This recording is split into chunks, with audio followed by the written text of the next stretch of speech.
문제 1번부터 해설해 보도록 할게요. 추가 기출의 요 문제, 스물 문제는 엊그제 치러졌던 우리 이번 서울시 1회 문제가 되겠습니다. 우선 이제 제가 아까 총평도 이제 간단하게 말씀을 드렸다시피 좀 전형적인 이제 공무원 국어 시험 유형으로 출제가 됐고, 서울시다 보니까 우리가 이제 뭐 국가직이나 지방직에서 보지 못했던 외래어 표기라든가 어문 규정이라든가 뭐 이러한 문제들이 좀 나오는 특징적인 부분이 또 있었고, 한자어 문제가 또 한 문제 출제가 되면서 약간의 난도를 좀 갖고 있는 문제였다. 그리고 문법 파트도 좀 골고루 출제가 되면서 우리 수험생들을 조금 문법에서 좀 공부를 안 했으면, 좀 부족했으면 좀 힘든 그러한 시험이었다. 문법 심화 부분의 내용들이 좀 나왔던 시험이다라고 총평을 할 수 있겠습니다. 그러면 문제 1번부터 제가 해설을 해보도록 할게요. 자, 밑줄 친 부분의 문장 성분이 나머지 셋과 다른 것은? 자, 1번은 입은 삐뚤어져도 말은 바로 해라 에서의 말은의 밑줄이 그어져 있고요. 그 다음에 호랑이도 제 말하면 온다의 호랑이는. 3번은 아니 땐 굴뚝에 연기 날까의 연기의 밑줄이 그어져 있고, 그 다음에 꿀도 약이라면 쓰다 이렇게 되어 있어요. 그래서 꿀도의 밑줄이 그어져 있습니다. 지금 이제 말은, 호랑이, 도, 연기, 꿀도 이렇게 4개의 선택지가 이렇게 있는데 조사들이 참 짜증나게 있어요. 보조사 어떤 건 생략이 되어 있고 막 난리가 났어요. 그죠? 그럴 때 제가 어떻게 해라고 말씀드렸어요. 네, 그렇죠. 그러니까 목적어인지가 의심이 든다면 목적격 조사를 넣어보면 말이 되면 그게 목적어가 되는 것이고, 얘가 스스로의 주체로서의 역할을 하는 자리에 있으면 걔는 주격 조사를 집어넣어서 말이 되면 그것이 주어가 되는 것이다 라고 말씀을 드렸는데, 1번 선택지에 입은 삐뚤어져도 말은 바로 해라, 이 문장이 사실은 2개의 문장이 이어져 있는 거잖아요. 그죠? 예. 그래서 그러면은 바로 하다, 입은 삐뚤어져도 말은 바로 해라 라고 되어 있어요. 그죠? 그러면 여기서 말은 주어예요? 아니면은 뭐 어떤 문장 성분이에요? 여기에 주격조사 말이 바로 해라, 바로 하는 것의 주체는 어떻게 보면은 생략이 되어 있는 거죠. 뭐 너가, 뭐 아니면 뭐 철수가, 뭐 이렇게 말은 바로 해라 라고 하는 주체는, 바로 하는 것의 주체, 즉 주어는 생략이 되어 있어요. 그러면 말은은 우리가 목적격 조사, 을를 한번 집어넣어 볼까요? 바로 하다라고 하는 이 말은 목적어를 갖고 있는, 그렇죠, 가질 수 있는, 그래서 말을 바로 해라 라고 이제 우리가 표현을 하죠.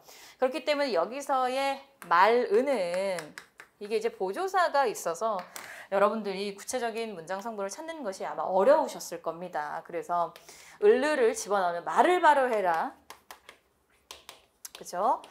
예, 말을 바로 해라. 말을 해라, 하다라고 하는 것이 이 목적어가 있어야 되는 타동사이기 때문에, 그래서 목적격 조사 을을 집어넣어서 이 문장 성분은 목적어가 되는 거예요. 알겠죠? 그래서 1번은 목적어이고요. 2번은 호랑이도 제 말하면 온다예요. 지금 이 문장에서 서술어는 오는 겁니다. 그죠? 그럼 오는 것의 주체는 누구예요? 말이 오는 거예요? 호랑이가 오는 거예요? 호랑이가 오는 거죠. 그래서 여기 도가 빠지고 호랑이가 제 말하면 온다, 가능하죠. 그렇기 때문에 2번 선택지에서의 호랑이 도는 주어가 되는 거예요. 주어. 알겠죠? 그러면 3번 선택지를 보면 1번 아니면 2번이 답이 되는 걸 우리가 알 수가 있겠는데, 아니 땐 굴뚝에 연기 날까.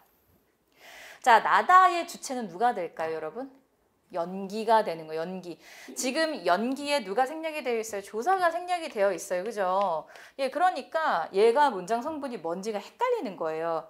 연기가 나다. 맞죠? 예, 그렇기 때문에 연기가 나다. 예, 주체이기 때문에 얘는 문장에서 무엇? 주어로 분석을 하면 되는 거예요. 그러면 답은 1번으로 찾으면 되는 문제입니다. 조금 난도 있는 문법 문제였어요. 4번 같은 경우도 혹시라도 헷갈리셨던 분이 있다면 같이 볼게요. 마찬가지예요. 자, 쓰다. 꿀도 약이라면 쓰다. 쓰다의 주체가 약이라면이에요, 꿀도예요? 꿀이 쓰다라고 하는 거예요. 그죠? 예, 그렇기 때문에 꿀도가 도를 빼고 이가를 집어넣었을 때 말이 되잖아요. 그죠? 꿀이 쓰다.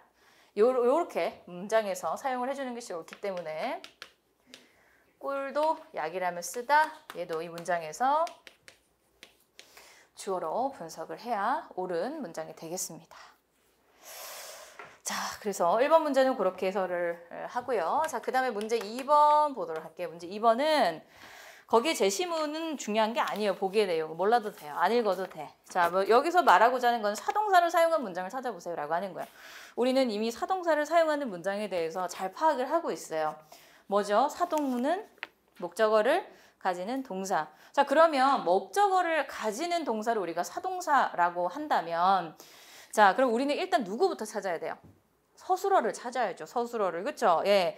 그래서 지금 이제 사동사를 사용한 문장이다. 서술어가 어디 있는지를 찾아야 되는 거예요. 맞잖아요. 그렇죠? 왜냐하면은 서술어가 용언이기 때문에 용언 속에 동사가 들어있기 때문에 그렇죠? 자, 그래서 1, 2, 3, 4번의 선택지는 나머지는 다 볼 것도 없어요. 서술어만 찾으면 돼요. 서술어만 찾아볼게요. 우긴다. 자, 회사는 뭐뭐라고 우긴다예요. 그죠? 회사가 우긴다예요. 우긴다라고 하는 것은 목적어를 필요로 하는 사동사가 아니에요. 그렇죠? 예, 그렇기 때문에 우긴다는 사동사를 사용한 문장이다 적절하지 않고요. 2번 어떻습니까? 좁힌다 서술어. 그죠? 3번은 버린다 서술어, 4번은 모인다 서술어인데 2번에 좁힌다 이 서술어는 바로 앞에 뭐가 있어요? 예, 그렇죠. 사장이 회의실을 좁힌다죠. 그렇죠? 예. 그래서 목적어를 필요로 하는 동사이기 때문에 2번 선택지는 사동사를 사용한 문장으로 분석을 하면 되는 거예요. 3번은 볼게요. 버린다. 자, 버린다의 리가 피동접사, 사동접사가 아니에요. 버리다가 단어이기 때문에 한 단어이기 때문에 자, 그래서 그리고 또 얘가 사동인지 피동인지를 판단할 것도 없죠. 사실은 뭐 사동사가 아니다라고 하는 걸 알 수가 있는 게 강해, 버리다 앞에 강해 목적어가 없어요. 그렇죠? 예, 그렇기 때문에 3번도 사동사를 사용한 문장으로는 우리가 볼 수가 없는 거죠. 4번도 마찬가지. 모이다라고 하는 것도 어디에 모이다 필수부사어가 있어야 되는 동사이지 사동사를 필요로 하는 동사는 목적어를 필요로 하는 동사는 아니죠. 예, 그렇기 때문에 2번에 사동사를 사용한 문장이다. 범죄에 속하는 문장으로 적절한 것은 2번으로 찾으면 되는 문제가 되겠습니다. 자, 그 다음에 문제 3번 보도록 할게요. 자, 다음 밑줄 친 단어의 품사가 다른 것은 자, 일단은 이제 품사 판단하는 게 참 어려워요. 그렇죠? 지금 이 구조가 보다로 이렇게 나와 있고 자, 1번은 들어보다고 2번은 일을 하다 보면이고 3번은 일을 당해 보면이고 그렇죠? 4번은 돌아왔나 보다이고 자, 의미적으로 판단하는 방법밖에 없어요. 얘는 사실은. 예, 그래서 그러면 얘가 품사가 다르다 보다가 품사가 어떻게 다를까? 우선은 얘가 용언이죠.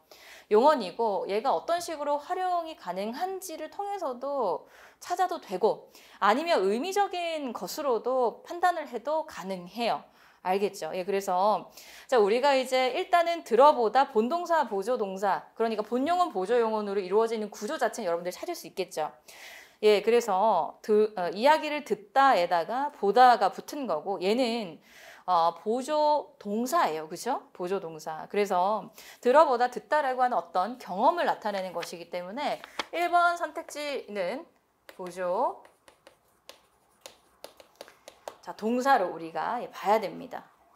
그 다음에 2번 그래서 이제 보조 동사로서의 의미를 가질 때는 보통 이제 보다가 어떤 경험을 나타내는 그런 의미를 가지고 있다라고 하는 내용이 우리의 사전에 이렇게 등재되어 있기 때문에 여러분들이 그렇게 판단을 하셔도 사실은 가능하죠.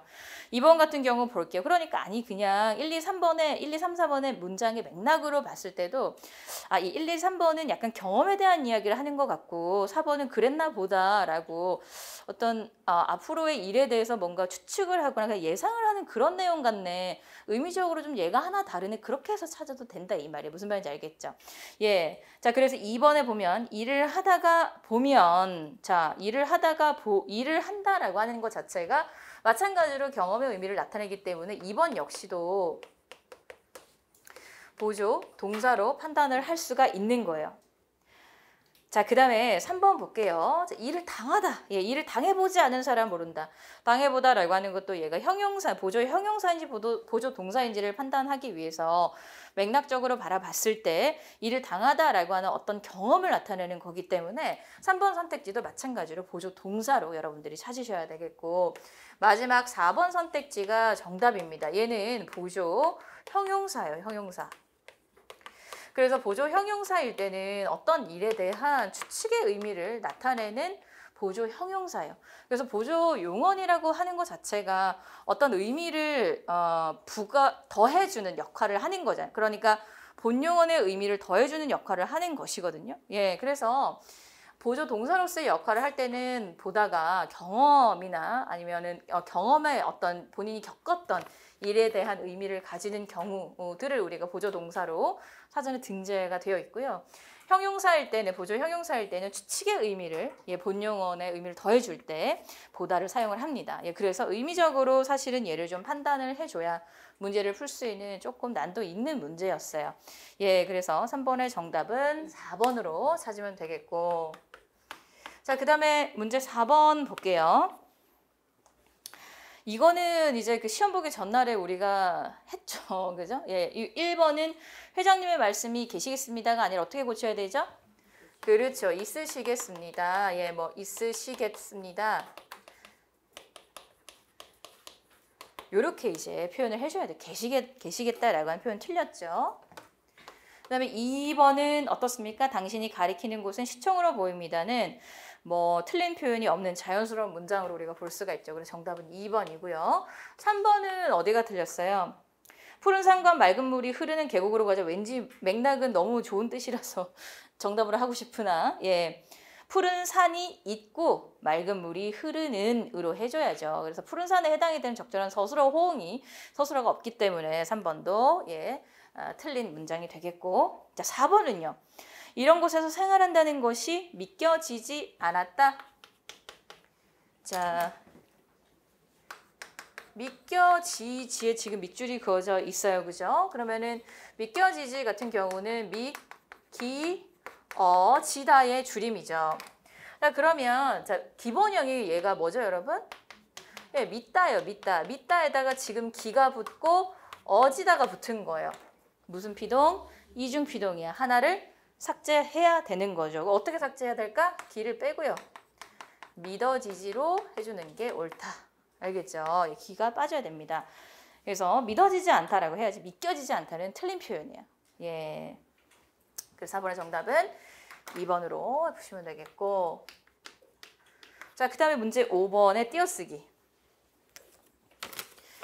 띄어쓰기 5번 문제 같은 경우는 이제 어떻게 잘 푸셨는지 모르겠는데, 우리가 이제 교과서에서 많이 제 교재에서 많이 했던 내용들인데 시험장 가면 기억이 그렇게 안 나요. 그죠? 희한해요.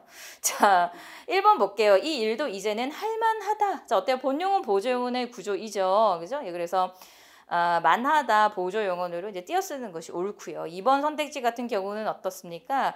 하고 싶은 대로, 대로 또 잘 띄어썼네. 그죠? 의존 명사로 잘 띄어썼고. 자, 할 태야도 시험에 기출이 한번 나왔었어요. 태야가 무엇의 줄임이에요? 터, 이, 야의 줄임이고, 이 터가 뭐다, 여러분? 의존 명사예요. 그래서 앞말과 띄어서 써줘야 돼요. 태야가. 그래서 얘도 할 태야, 할 터이야. 잘 띄어서 쓰고 있는 문장입니다. 3번에 다음부터는 일이 잘 될 듯 싶었다. 이렇게 되어 있어요. 자, 일이 잘 될 듯 싶었다.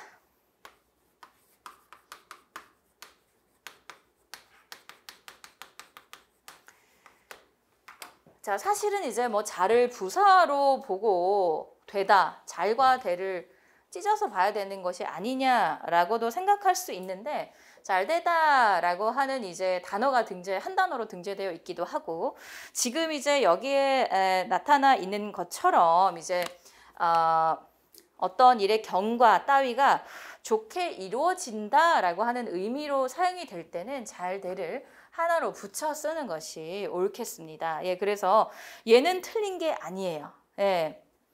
자, 그 다음에 이제 그러면은 싶었다를 얘를 듣과 싶다를 왠지 선생님 얘가 듯이 의존명사 같아서 얘랑은 띄었어야 되는 게 아니냐라고 잘못 생각할 수 있는데 이게 이제 지금 듣 싶다 같은 경우는 이제 본용어과 그 다음에 보조용어의 구조로 그러니까 듣 싶다라고 하는 것은 어떤 그 앞말의 뜻하는 이 앞말의 뜻하는 사건이나 상태 따위를 짐작하는 말로 이렇게 붙여서 쓰는 것이 옳은 단어가 되겠어요.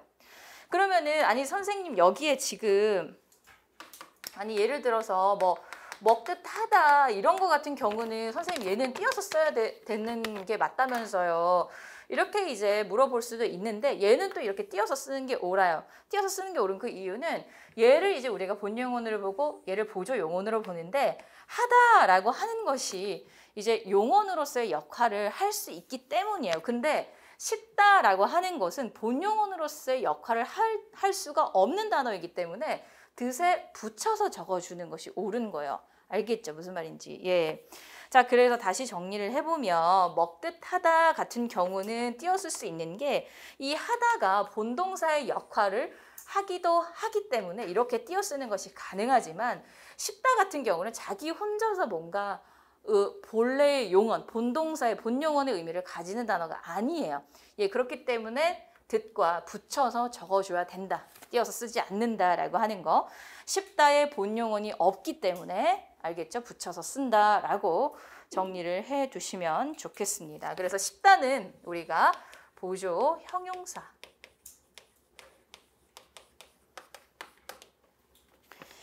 자, 그래서 듣싶다는 이제 붙여서 적어주는 것이 옳은 단어가 되겠어요. 그래서 이 문장이 3번이 틀린 겁니다. 듣과 싶었다를 띄어서 썼기 때문에 얘는 붙여서 적어줘야 된다. 알겠죠? 예. 자, 그렇고요. 그 다음에 4번에 그녀는 그 사실에 대해 아는 체를 하였다. 자, 아는이 본용언이고 체를이 보조용언으로서 그쵸? 양척체 어때요? 본용언 보조용언의 구조로서 우리가 이렇게 지금 그리고 또 본용언 보조용언의 구조이기는 하나 자 아는 체를 다음에 이 르이 여러분 뭐죠? 조사이지 않습니까? 그죠? 지금 그러면 얘를 체를 우리가 무엇으로 봐야 되죠? 명사로, 그렇죠. 예, 명사로 봐야 되는 구조로 돼버린 거예요. 조사가 뒤에 붙으면서. 그래서 이제 얘는 명백하게 이렇게 띄어서 적어줘야 되는 문장이 돼버린 거예요. 자, 근데 이제 얘도 마찬가지 여러분. 만약에 문장에서 잘 될, 듣도 쉽다, 도 조사가 붙잖아요? 그럼 쉽다를 붙여야 될까, 띄어야 될까? 그때는 띄어서 써줘야 되는 거예요. 무슨 말인지 알겠죠? 예, 조사가 붙을 때는 띄어서 써주는데 듣 다음에 조사가 없잖아요. 지금은. 그럴 때는 이렇게 한 단어로 붙여서 적어줘야 옳은 띄어쓰기가 되겠습니다. 사실은 이제 5번 같은 경우도 3번과 유사하게 좀 난도가 좀 있는 띄어쓰기 중에서도 조금은 난도가 있는 문제였다. 하지만 이 정도의 난도로 지방직에서도 얼마든지 출제가 가능하니까 여러분들 띄어쓰기 파트 우리 한글 맞춤법 41항부터 50항까지의 내용들 좀 챙겨서 다시 한 번 더 정리해 주시기 바래요. 알겠죠? 규범은 안 보면 자꾸 까먹으니까 그죠? 휘발성이 너무 강해요. 규범 파트는. 자, 그렇습니다. 6번 문제는 너무 쉽게 잘 풀었으리라 생각이 드는데 또 저만의 생각이었죠. 자, 관형사절. 관형사절 제가 예문을 들 때도 예쁜 이 말을 수없이 했죠. 그죠? 예. 자, 지금 이제 무슨 절을 찾으라? 관형사절을 찾으라라고 하는 문제예요. 관형사절. 예, 관형절을 찾으라 이 말이에요. 자, 그러면 자, 볼게요. 1번에 관형어. 일단 우리가 이제 문장에서 관형어를 찾아보자고요. 그러면 관형어 다음 자리에 누구? 체언 앞에 있는 애를 찾으면 되겠죠. 체언 앞에서 체언을 수식해 준 애를 찾으면 되는데 자, 1번은 누가 관형어죠? 네, 1번은 가즌이라고 하는 애가 관형어예요.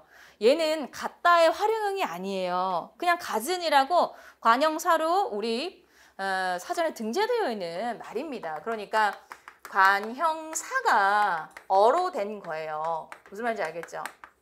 예, 그렇기 때문에 얘는 절이 아니라 혼문장이에요.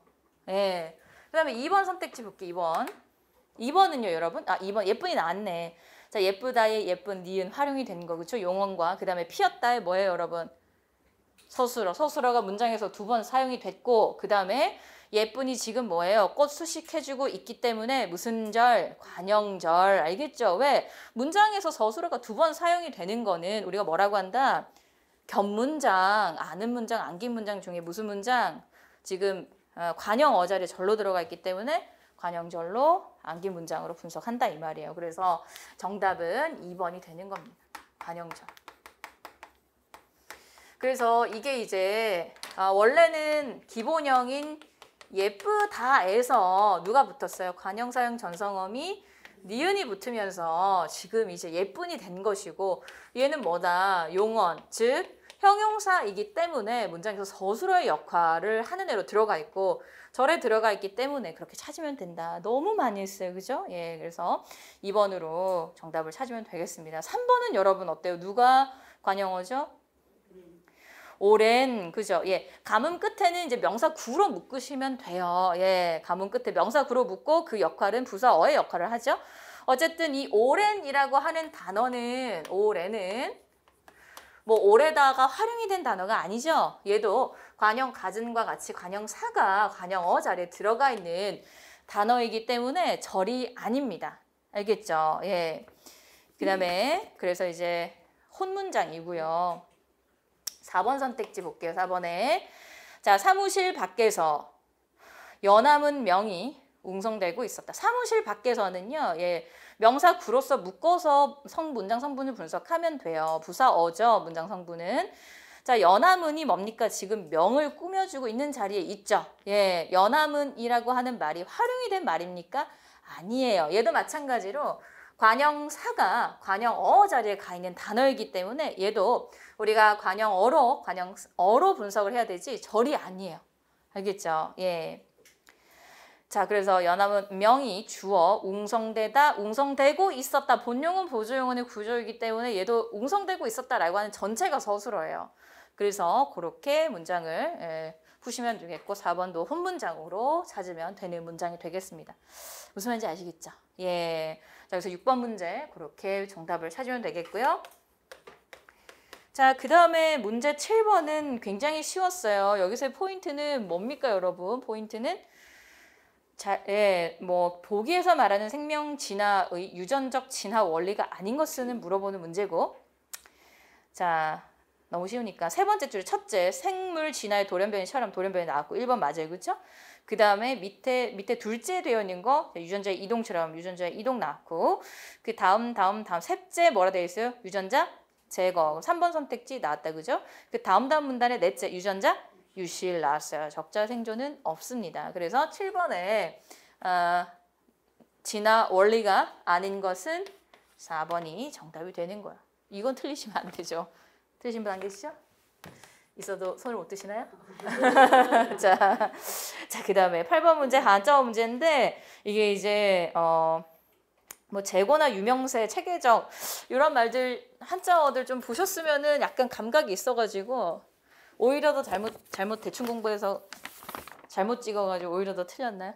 예, 이게 한자어가 참 이게 좀 어렵게 근데 참 되게 얍삽하게 냈어요. 한자어 문제인데 정답은 2번인데요. 예, 1번 같은 경우 체계적이다라고 할 때 이 체계가 몸체, 이 한자가 몸체자, 그 다음에 멜개자, 관역, 적자죠. 예, 그래서 체계적 얘는 맞는 한자어예요. 2번에 나와 있는 이 한자어는요. 지금 보고할 때 이 보자가 알리다라고 할 때 보자예요. 이 한자어는 맞았어요. 이 고가 틀렸어요. 고가. 여기에 지금 이제 이 말씀어자에 고할 고자가 이렇게 붙어 있는 이 고할 고는 얘도 사실은 이제 고할 고의 의미를 갖고 있는데 우리가 보고의 의미를 쓸 때는 얘를 안 써요. 얘를 쓰지 않고 얘 그냥 고할 이 단어만 씁니다. 예, 그래서 2번이 틀린 거예요. 그러니까 이제 짜증나죠? 예, 어떻게 알아? 아마 문제 내는 사람도 모르지 않았을까요? 그냥 아니면 아예 그냥 다 틀리라고 낸 걸 수도 있어요. 어떤 변별력을 줘야 되니까 제가 항상 말씀드리잖아요. 이런 문제는 꼭 나올 수밖에 없어요. 변별력을 안 줄 수가 없어. 걸러내야 되는 거니까 시험이라고 하는 것 자체가 그죠? 예, 자 그래서 어쨌든 보고 요 한자어가 맞기 때문에 2번이 틀렸어요. 3번의 이 제자는 여러분 제고할 때 이 제자, 그죠? 무슨 제자죠? 끌제자, 그죠? 예. 그 다음에 고는 높을 고자, 그러니까 높이 쳐든다 이런 말이에요. 예, 제고가 그래서 어떤 수준이나 정도 따위를 높이 쳐든다, 높이 끌어올린다 이런 말이고, 유명세 할 때 이 한자어가 세금세자, 여러분 요거 이제 유명세 같은 경우도 제 교재에 다 수록이 되어 있는 한자어입니다, 여러분 알겠죠? 예, 그래서 그거 챙겨서 좀 잘 봐주시면 되겠다. 유명세 할 때 세자가 자 세금세자.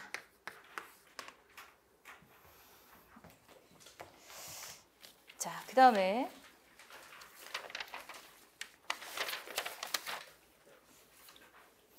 9번도 좀 쉽지 않았나요, 여러분? 문법이 좀 약간 난도 있게 출제가 되다 보니까 상대적으로 좀 비문할 건 좀 너무 쉽게 나왔는데 이런 생각이 저는 들었는데 예, 여러분들은 어땠는지. 자, 볼게요. 잘 읽으면 됩니다. 자, 9번에 보기의 내용과 일치하지 않은 것은 자, 독일어식이나 일본어식으로 사용해오던 화학 용어가 자, 그러니까 예전에 독일어식 또는 일본어식으로 화학 용어를 사용해 왔던 거예요, 우리들이. 이제는 국제 표준에 맞는 표기법으로 이제 바꾸는 거예요. 그러니까 독일어식이랑 일본어식은 이제 그동안에 사용해 왔던 용어들을 국제 표준에 맞게 바꾸겠다는 거죠. 무슨 말인지 알겠죠? 그래서 산업자원부 기술표준원은 주요 원소 이름 109종과 화합물 용어 325종의 새 표기법을 KS 규정으로 제정, 다음 달 6일에 고시에 시행키로 했다고 30일 발표했다.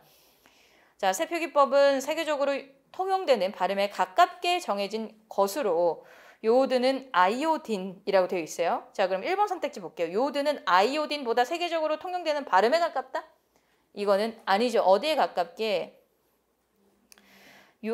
요오드가 아니라 아이오딘이, 그쵸? 세계적으로 통용되는 발음에 가깝게. 왜냐면 요오드를 아이오딘으로 고쳐서 쓰기로 한 거니까 바뀌어져야 되는 거예요. 무슨 말인지 알겠죠?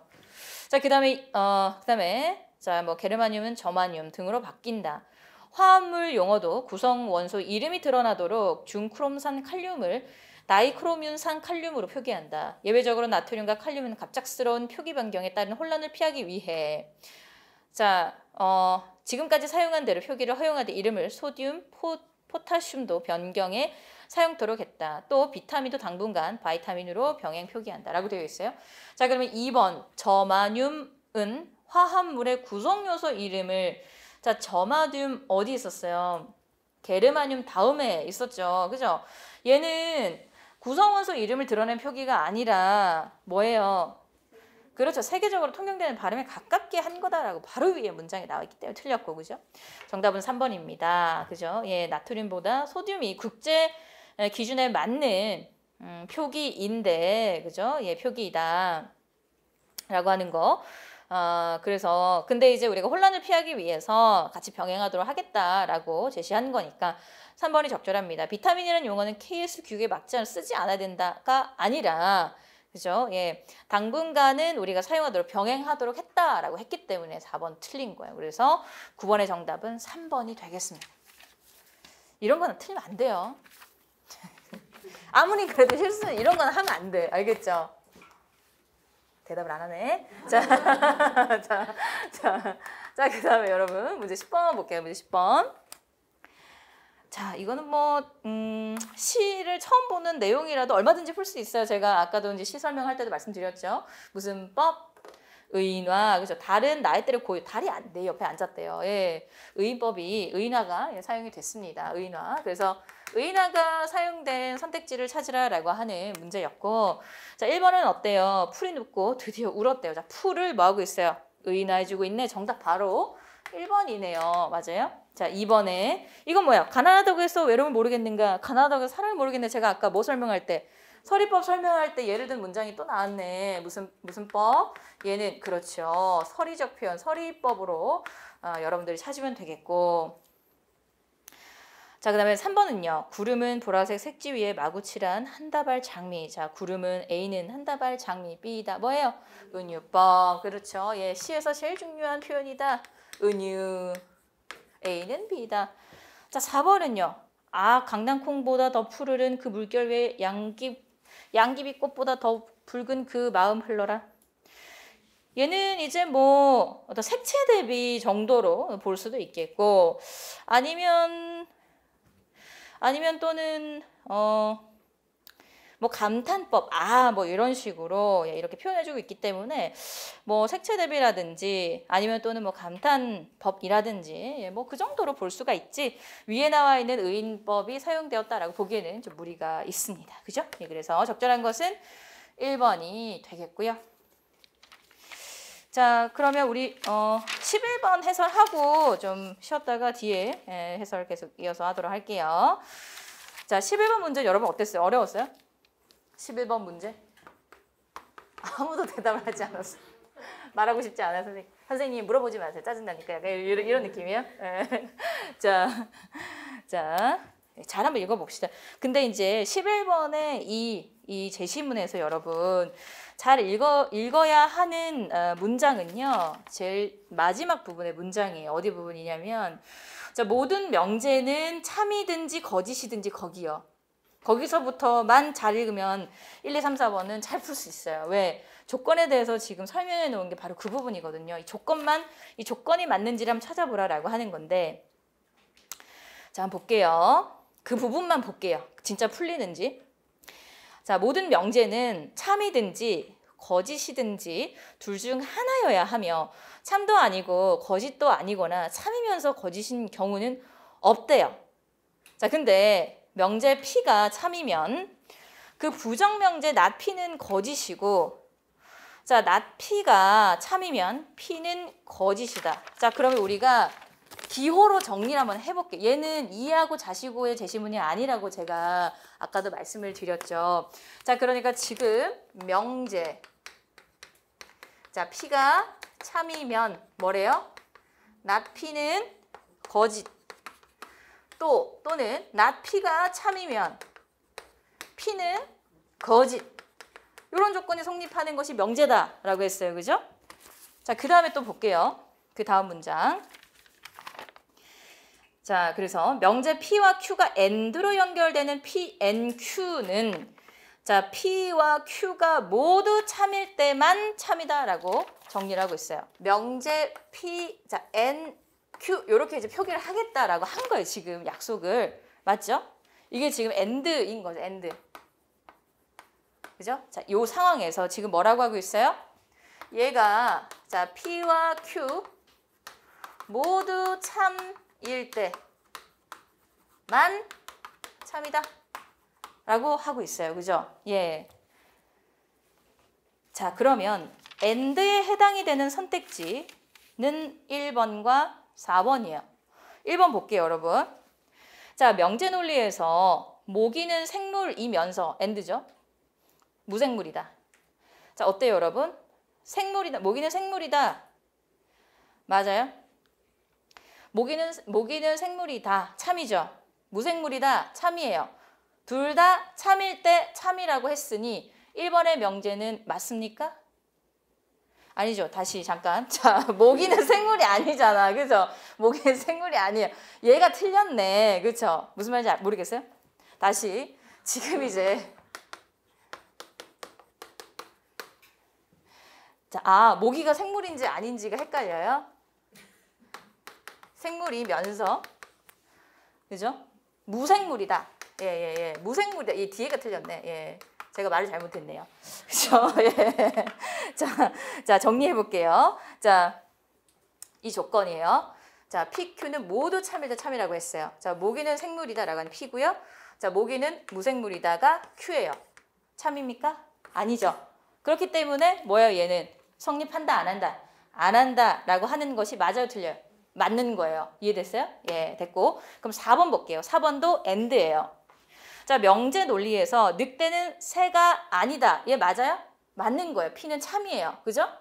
자, 그럼 Q만 참이면은 참이 되는 명제인데 파리는 곤충이다. Q도 참이네요. 그러니까 얘는 참이다라고 하는 조건이 맞는 거죠. 예, 그렇죠. 그래서 1번과 4번은 맞는 명제가 되는 거예요. 이해되셨어요? 예. 왜냐하면 이 조건, 그러니까 우리가 이해하고 말고 필요 없고 이 조건이 맞는지 안 맞는지만 찾으면 된다 이 말이에요. 알겠죠? 자, 그다음에 두 번째 조건 볼게요. 두 번째 조건은 지금 이제 OR로 연결될 때예요. 자, P와 Q가 or로 연결되는 P or Q는 P와 Q 둘 중 적어도 하나만 참이면 참이 된다라고 하고 있어요. 됐어요, 여러분? 자, 지금 이제 두 번째 조건은 P or Q를 지금 어떤 표기 기호로? 자, 이렇게 요런 표시를 하고 있다. 그죠? 얘가 or이에요.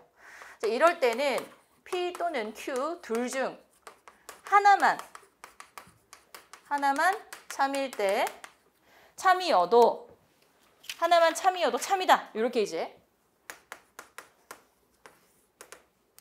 조건을 달고 있는 거죠. 그 선택지는 5월에 해당이 되는 선택지는 몇 번이에요?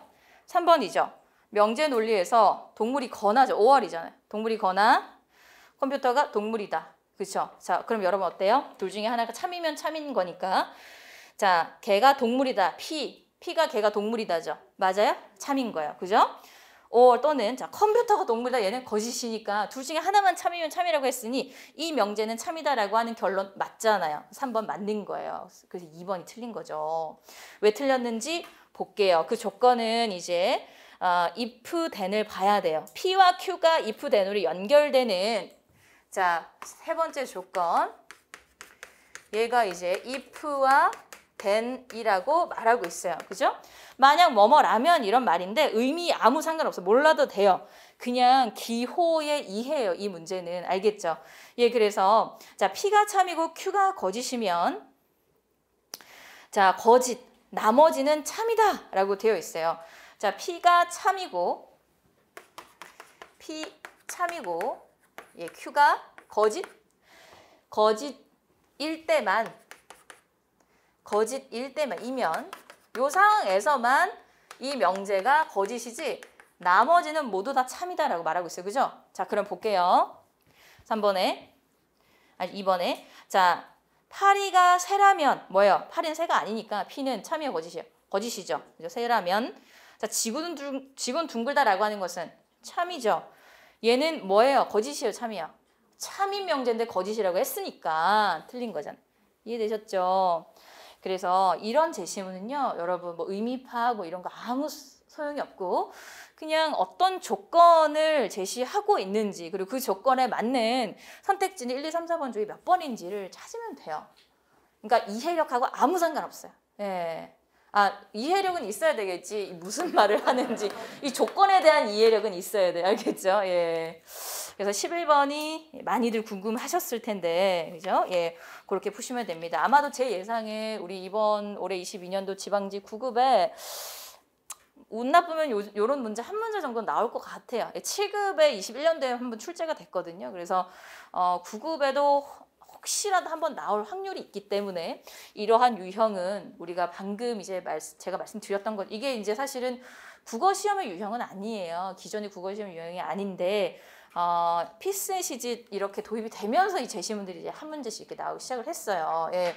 근데 뭐 어떡할 거야 내겠다는 거를 우리가 뭐 거부할 수도 없는 것이고 요 정도 이해력은 우리가 얼마든지 찾을 수 있으니까 이런 방식으로 문제를 한번 풀어보자고요. 알겠죠? 12번의 문제는 우리 너무 많이 봐가지고 이것도 근데 또 막상 시험장에서 보니까 또 잘 안 보여요. 이런 것들도 그렇게 막 수도 없이 봤는데 그죠? 예, 동짓단 기나긴 밤 한월이 배어내요. 황진이의 시조입니다. 그죠? 예, 그래서 평시조, 단시조, 정형시. 주제는 임에 대한 그리움을 나타내는 시조이죠. 이 부분에서 초장에서 이 표현상의 특징 뭐라고 제가 정리를 했었어요. 추상적 개념, 그러니까 그리워하는 마음을 구체적 사물로 이렇게 표현을 했다라고 하는 거였어요. 그래서 12번에 정답은 여러분 몇 번입니까? 문제 12번에 자 그러니까 동짓단 기나긴 밤 허리를 베어낸다라고 표현을 하고 있어요. 그러니까 이제 기나긴 그 시간을 이렇게 허리를 베어내서 잘라낸다라는 표현. 그래서 구체적 사물로 추상적 개념을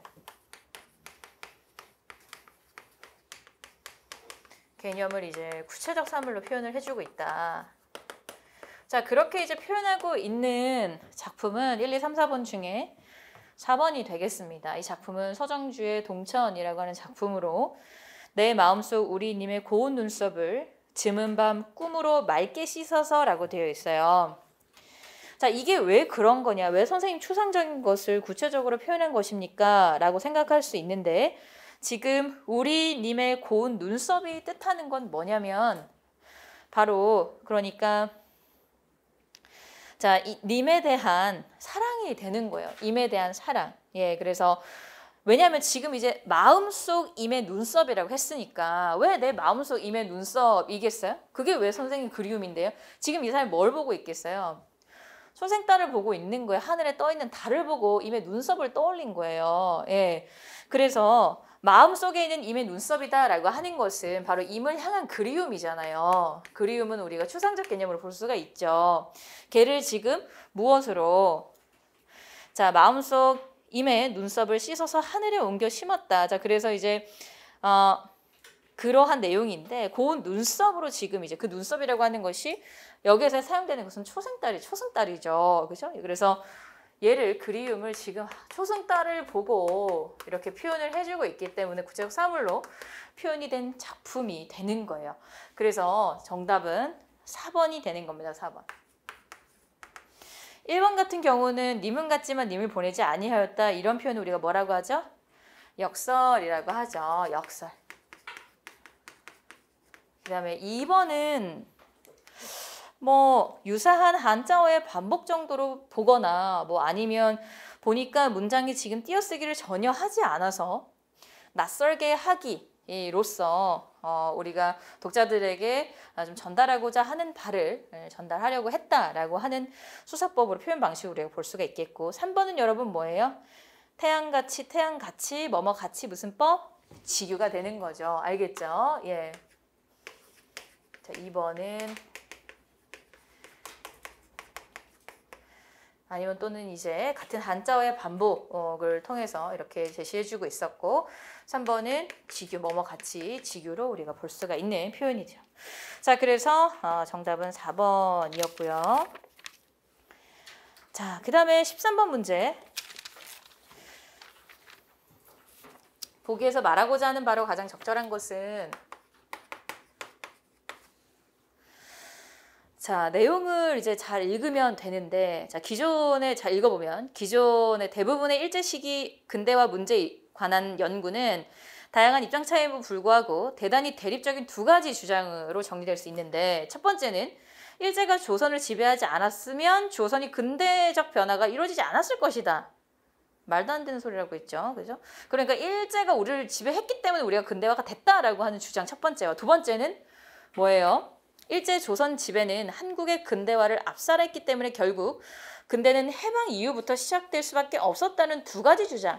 그러니까 하나는 일제가 있었기 때문에 우리가 근대화가 됐다라고 하는 주장. 두 번째는 무슨 소리? 일제 이후부터 우리가 근대화 됐어라고 하는 이 주장인 거예요. 무슨 말인지 알겠어요? 근데 이 두 가지 주장의 단점은 뭐다? 뭐가 빠져 있다? 조선인들의 주체적인 대응의 역사가 탈락이 되어 있다라고 정리를 하고 있죠. 일제 시기의 역사가 한국 역사의 일부가 되기 위해서 민족 해방운동 같은 적극적인 항일운동뿐만 아니라 지배의 억압 속에서도 치열하게 삶을 영위해 가면서 자기 발전을 도모해 나간 조선인의 역사도 정당하게 평가되지 않으면 안 된다. 자, 그러면 일단은 1번과 3번은 너무 지엽적이고 말도 안 되는 내용이니까 틀렸다라고 하는 거 알 수가 있겠고, 그죠? 2번 아니면 4번이 정답인데 4번이 안 되고 왜 2번이 정답입니까? 4번은 조선인들은 일제하에서 적극적인 항일운동으로 역사적 주체적으로 대응해 나갔다라고 하는 바만 얘는 이제 그것을 주장으로 보기에는 그 전체적인 내용을 포괄하기에는 좀 무리가 있기 때문에 일제 지배에 주체적으로 대응한 조선의 역사도 정당하게 평가되어야 된다라고 하는 것이 이글 전체의 주제인 거죠. 무슨 말인지 알겠죠? 예, 그래서 13번의 정답은 2번이 되는 거예요. 자, 그 다음에 문제 14번은요. 어떻습니까? 여러분 문제 14번. 어문 규정에 맞게 표기한 거. 자, 이걸 틀리신 분은 안 계셨으면 좋겠는데 자, 1번에 뭐가 틀렸어요? 재작년에 제자를 쓰다니요. 그죠? 예, 아이제를 적어줘야 돼요. 다시 제자잖아. 그쵸? 예. 재작년 때 제자가 다시 제자를 써요. 요 한자어. 예, 그래서 아이입니다. 2번은 범인은 오랫동안 치밀하게 범행을 계획한 것으로 드러났다. 맞는 표기예요. 예, 그래서 정답은 2번인데 자, 3번 볼게요. 여기는 어디가 틀렸습니까? 공격성을 그렇죠. 요렇게 쓰지는 않아요. 뭐 눈에 띄다 할 때는 이제 이걸 쓰지 않고 띄다 이렇게 이제 요 띄다 같은 경우는 뜨이다의 줄임이죠. 그죠? 예, 그래서 띄어쓰기 같은 거 할 때 우리가 이 띄다를 쓰는 거예요. 말은 띄었어야 된다. 띄다 할 때 이걸 쓰는 거예요. 그죠? 자, 그 다음에 4번은요, 여러분. 받아서 드리는 게 아니에요. 내가 받아 들이는 거지. 그래서 받아 들이다. 그죠? 그래서 틀렸습니다. 그러니까 설마 이런 걸 틀리겠어? 예, 그러니까 실제로 시험장 가면 헷갈려서 틀린다니까요. 나와서 보면 어이가 없죠. 그죠? 예. 자, 그 다음에 문제 15번. 자, 문제 15번. 표기가 올바른 것으로만 묶은 것은 1번은 어떤 게 틀렸어요? 1번은 그렇죠. 1번은 플래카드. 그 다음에 케이크도 틀렸다. 그죠? 케이크. 그 다음에 스케줄은 맞네요. 그죠? 예, 2개 틀렸고. 2번은 누가 틀렸어요? 텔레비전 맞고, 그죠? 초콜릿이죠. 예, 플래시 맞고. 3번은 어때요, 여러분? 커피숍 리더십 파마? 3번은 정답이네. 정답 3번. 그죠? 4번은 누가 틀렸어요? 맞아요. 캐비넷이 아니라 닛이에요. 닛. 캐비닛. 자, 그래서 표준어로 묶인 거, 외래어 발음 표기로 표기가 올바른 것만을 묶은 것은 3번이 정답 되겠습니다. 자, 문제 16번. 예, 요게 이제 제가 아까 그 현대 소설 시간에 말씀드렸던 그 작품인데 2020년도에 아직 멀었다는 말. 아직 멀었다는 말이라고 하는 권여선님의 2020년도 작품이 되겠습니다. 자, 지금의 이제 상황은 주인공이 그 여기에 있는 소희가 배가 고파서 이제 밥을 먹으려고 가게에 들어가는데, 자, 메뉴를 보니까 지금 이제 선불이에요. 근데 꽃배기면 5,500원 아니에요? 소희가 메뉴판을 가리키며 묻자 여자가 역시 메뉴판을 가리키며 맵게 추가하면 500원이라고 말했다. 모든 메뉴 아래 빨간 고추가 그려져 있고 그 옆에 조그맣게 500냥이라고 적혀져 500원이나요? 여자가 앞치마 주머니에 계산지를 꺼내 표시하고는 큰 인심 쓰듯 말했다. 여기는 매운맛 소스 안 쓰고 청양고추 유기농 맛을 내거든. 지금 이제 그러니까 소희는 자리에 앉아있고 여자가 서서 주문을 받고 있는 상황이다라고 하는 걸 알 수가 있겠죠. 계산지에 지금 체크를 하고 있다라고 표현을 하고 있으니까.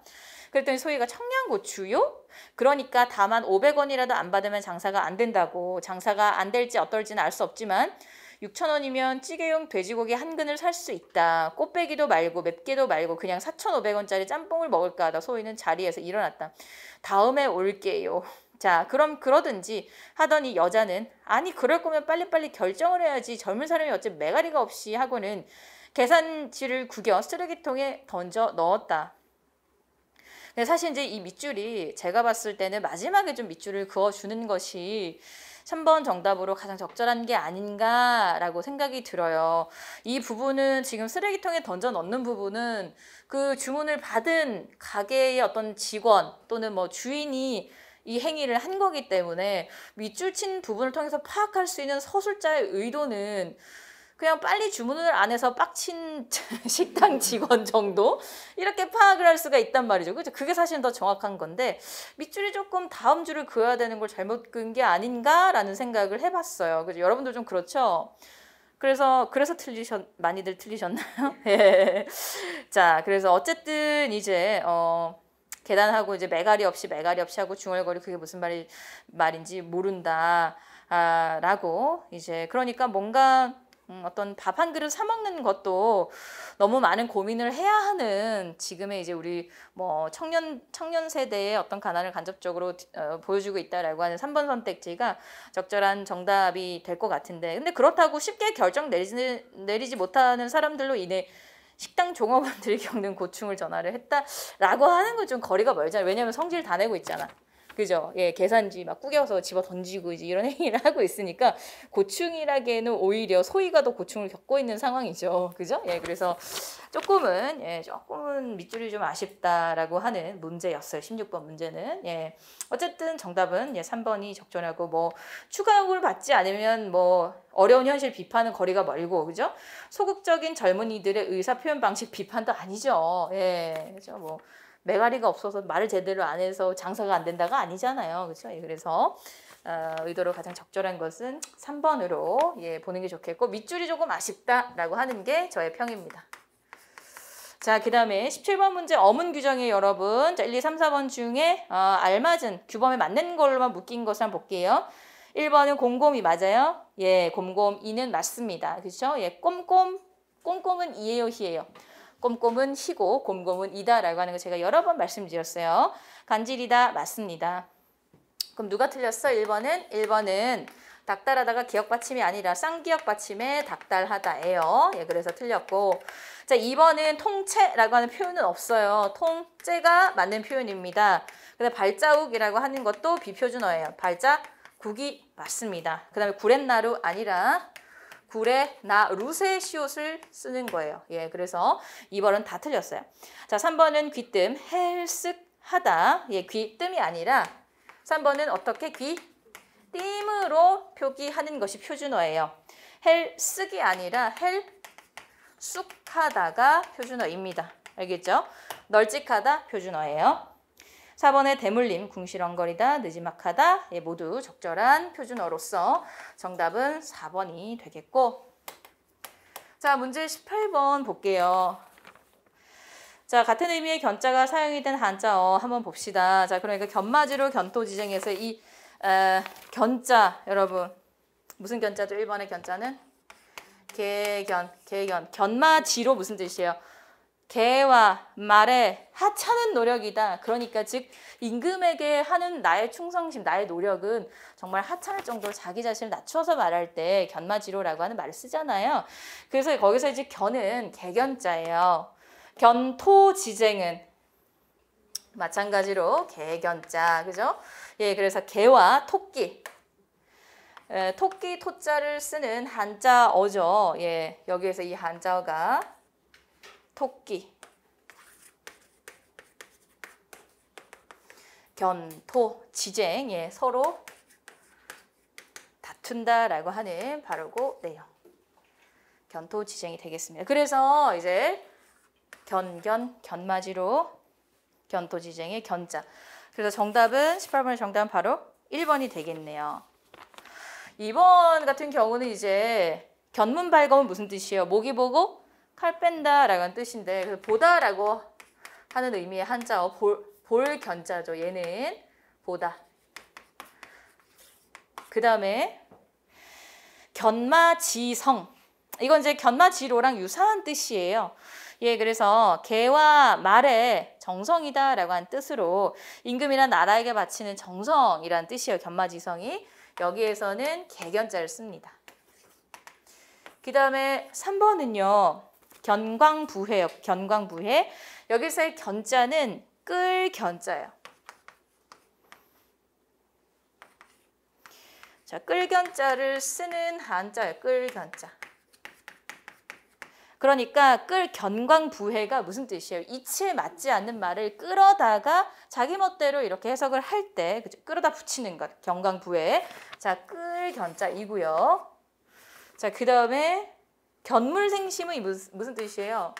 물질을 보면 마음이 생긴다는 뜻이에요. 예, 내 거 하고 싶다, 욕심이 난다 이런 말이에요. 볼견자예요. 예, 그래서 틀렸어요. 3번은. 4번의 견원지간은 무슨 뜻이죠? 개와 원숭이의 관계.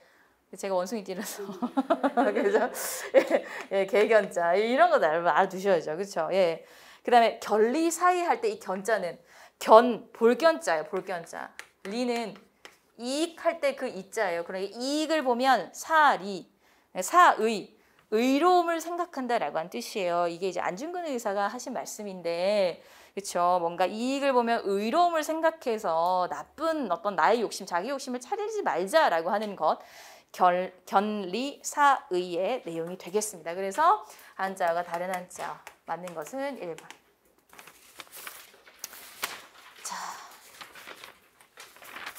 자, 그 다음에 19번 문제는 우리가 이제 비문학에서 너무 긴 제시문들을 연습을 많이 해서 좀 괜찮지 않았나요? 어땠어요? 그렇지 않았어요? 예, 자, 가가 어떤 내용을 하는지 이야기하는지 한번 볼게요. 자, 가의 핵심적인 내용은 마지막 세 번째 문장이죠.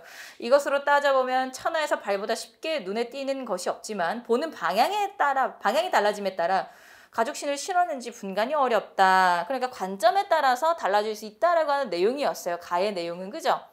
예, 그렇기 때문에 1번의 임제는 사람들이 주관적 관점에서 대상을 인식한다고 여겼다라고 하는 말은 적합한 내용이 되는 거죠. 이해되셨죠? 그 다음에 나 볼게요. 자, 나는 지금 이제 집이 너무 작아요. 작은 집에 방은 실험과 책상 따위가 3분의 1이고 손님 몇이 이르기라도 하면은 무릎이 부딪히는 너무 작고 누추한 집이다. 근데 주인은 편안하게 독서와 구도의 그런 도를 닦는 것에 열중하고 있고, 그래서 내가 그 주인에게 말한 거예요. 이 작은 방에서 몸을 돌려 앉으면 방위가 바뀌고 명암이 달라지지. 구도란 생각을 바꾸는데 달린 법, 이게 이제 주제죠. 나의 주제. 자, 생각이 바뀌면 뒤를 따르지 않을 걸세. 뒤를 따르지 않을 것이 없지. 자네가 내 말을 믿는다면 자네를 위해서 창문을 밀어줌세. 웃는 사이에 벌써 밝고 드넓은 공간으로 올라갈 거야. 자, 그래도 집주인은 객관적 조건과 무관하게 자신만의 방식으로 대상을 수용하고 있다? 맞죠? 왜? 객관적 조건은 겁나 좁은 집이에요, 지금 상황이. 근데 자신만의 방식으로 뭐예요? 밝고 드넓은 공간으로 올라갈 수 있다. 너가 어떻게 바라보고 어떤 생각을 하느냐에 따라서. 그쵸? 마지막 두 번째, 세 번째 문장에서 이렇게 제시를 해주고 있기 때문에 2번의 내용도 적합한 내용으로 우리가 볼 수가 있죠. 자, 그 다음에 다의 내용은 어떤 내용이었어요? 자, 우리가 어항 속 금붕어의 시각은 우리의 시각과 다르지만 금붕어도 둥근 어항 바깥의 물체들의 운동을 지배하는 과학 법칙들을 그들도 정식화할 수 있다는 거예요. 그들의 입장에서, 그들의 논리로, 그죠? 근데 우리가 봤을 때는 예컨대 힘을 받지 않는 물체의 운동을 우리라면 직선 운동으로 관찰하지만 금붕어는 곡선 운동으로 관찰한단 말이에요. 그러니까 그들 나름의 어떤 그런 논리로 정식화를 시켜준다라고 하는 거죠. 개념화를 시켜준다. 그럼에도 금붕어는 자기 나름의 왜곡된 틀을 토대로 삼아 과학 법칙들을 정식화할 수 있다. 그러니까 우리 입장에서는 그렇죠, 뭔가 왜곡된 것일 수 있으나 그들의 입장에서는 그것이 맞는 것일 수 있다는 거예요. 무슨 말인지 알겠죠? 자, 그래서 그 법칙들은 항상 성립하면서 금붕어로 하여금 항상 어항 바깥의 물체들의 미래 운동을 예측할 수 있도록 해준다. 자, 그래서 이제 3번에 보면 금붕어는 왜곡된 틀로 과학 법칙을 수립할 수 있다. 그렇죠. 그래서 거기에 금붕어는 자기 나름의 왜곡된 기준의 틀이다. 프레임 오브 레퍼런스라고 그대로 이렇게 제시해주고 있지 않아요? 그래서 3번의 해설은 옳은 내용이 되는 거죠. 적절하지 않은 것은 4번입니다. 가나다는 주관인식의 모순을 설명한 것이 아니라 주관적으로 인식하는 것에 대해서 설명을 하고 있는 것이니까 적절하지 않은 것은 4번으로 찾으면 되는 문제가 되겠습니다. 자, 마지막 문제 20번 해설하도록 할게요. 이 작품은 김지아 시인의 무화과라고 하는 작품이에요. 김지아 시인의 무화과.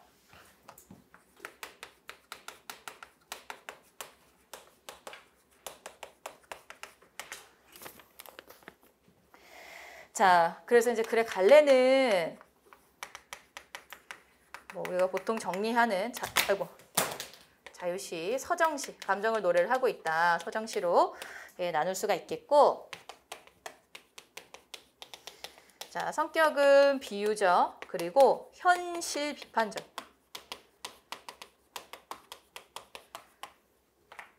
여기 이제 중심 소재인 제재는 뭐가 될까요, 여러분? 그렇죠, 맞아요, 무화과예요. 자, 주제는 지금 이제 시청자가 인식하는 현실은 암울해요. 그래서 암울한 현실 속에서 참된 가치를 추구하는 삶.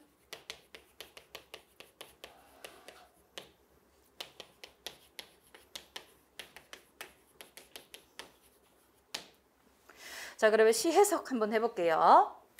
보기의 시에 대한 이해로 가장 적절한 것은 자, 돌담 기대 친구 손 붙들고 지금 이제 어떤 시적 화자가 돌담 기대가 친구 손 붙잡고 토했대요. 왜 이래? 그죠? 예, 술 처먹었나 봐 어젯밤에. 눈물 닦고 코 풀고 나서 예, 그러니까 이제 막 이렇게 구토를 하면 막 눈물도 나고 코도 나오고 막 이런 상황인 거죠. 우러른 잿빛 그리고 하늘을 봤는데 하늘의 지금 색깔이 잿빛 하늘이래요. 그러니까 뭔가 시적 화자가 인식하는 지금의 현실적 상황은 토할 것 같고 어둡고 잿빛 하늘이다 이거예요. 무슨 말인지 알겠죠? 예. 그러니까 뭔가 잿빛 하늘의 이 시어가 상징하는 것은 암울한 현실을 뜻한다라고 하는 거 해석할 수 있겠죠. 자, 볼게요. 이봐, 나한테는 꽃 시절이 없었어. 꽃 없이 바로 열매 맺는 게 그게 무화가 아닌가. 어떤가. 친구는 손 뽑아 등 다스려 주며 이것 봐. 자, 지금 이제 내가 친구한테 시적 화자의 내가 친구에게 하소연한 거예요. 뭐라고? 아, 세상 왜 이러냐. 막 이제 막 하고 나서 그죠? 예. 야, 나는 이렇게 꽃 시절도 없냐. 잘 나가는 시절 한 번 없이 지금 삶이 왜 이러냐. 이렇게 말을 하고 있는 거야. 야, 무화과 같이 야, 꽃도 없이 열매 맺는 무화과나 내 인생이랑 똑같아. 이렇게 말을 하니까 이 친구가 등을 토닥여 주면서 하는 말이 이것 봐. 열매 속에 속꽃 피는 게 그게 무화과 아닌가. 이건 무슨 말이에요? 야, 꽃 안에 응? 열매 안에 꽃이 있어. 왜 꽃이 없어? 지금의 너의 삶도 우리의 삶도 지금 우리가 화려하게 꽃피는 시기야 라고 말하는 거예요. 친구가 위로해 주는 장면이죠. 시적 화자인 나에게 친구가 지금 위로를 해주고 있는 장면인 거예요. 위로를. 꽃이 없는 것이 아니라 속꽃은 이제 열매 속에 꽃을 피운다 라고 하는 거. 일어나 둘이서 검은 개굴창가 따라. 자, 개굴창은 이제 작은 도랑을 개굴창이라 그래요. 도랑. 작은 또랑 알죠? 예. 작은 또랑을 따라 비틀거리면서 걷는다. 다시 일어나서 이제 걷는 거죠. 그럼에도 불구하고 현실을 살아낸다라고 하는 의미로도 해석을 할 수 있는 거예요. 검은 도둑 괭이. 이 괭이는 여러분 어떻게 해석했어요? 고양이란 뜻이에요. 도둑 고양이. 괭이가 도둑 고양이. 괭이. 괭이란 말 안 쓰나요? 예, 도둑 괭이 하나가 날쌔게 예, 개굴창을 가로지른다. 작은 도랑을 휙 지나간다. 자, 그러면 지금 이제 고양이의 색깔이 지금 검은색이에요. 도랑의 색깔도 지금 검해요. 하늘도 어때요? 잿빛이야. 그러니까 어쨌든 지금의 상황은 시대 현실 아니면 또는 시적 화자가 인식하는 시대의 모습은 우울한 거야. 암울한 상황인 거죠. 무슨 말인지 알겠죠? 그래서 이제 잿빛 하늘, 검은 개굴창, 검은 도둑괭이 이러한 시어들은 모두 어떤 암울한 시대 현실을 의미한다라고 분석을 할 수가 있겠죠. 예, 그래서 마지막 세 번째 연의 내용을 그래서 분석을 해보면 어쨌든 두 사람 앞에 뭐 놓인 현실이 만만치 않다라고 하는 그러한 모습. 그러니까 그냥 검은 도둑 고양이가 휙 하고 지나가고 검은 도랑이 이렇게 있는. 그러니까 아무리 이제 친구가 위로를 해줘도 또 돌아서서는 현실이 굉장히 힘들다, 우울하다라고 하는 거 알겠죠? 자, 그래서 시에 대한 이해로 가장 적절한 것은 잿빛 하늘은 화자가 처한 현실의 반어적 상황이 아니라 실제 상황인 거예요. 그죠? 예, 그래 틀렸고.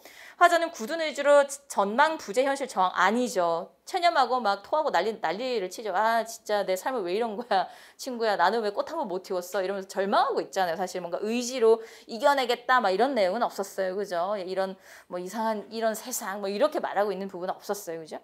3번에 속으로 꽃을 핀다는 것은 화자가 내면화된 가치를 지녔음을 뜻한다. 그죠? 예. 친구가 그렇게 위로를 해주고 있는 거예요. 내재된 아름다움의 가치가 있다, 친구야. 꽃이 없는 것이 아니라 무화과를 벌려보면 그 안에 꽃이다 라고 말을 하고 위로를 해주고 있으니까 3번이 가장 적절한 해석이 되는 거죠.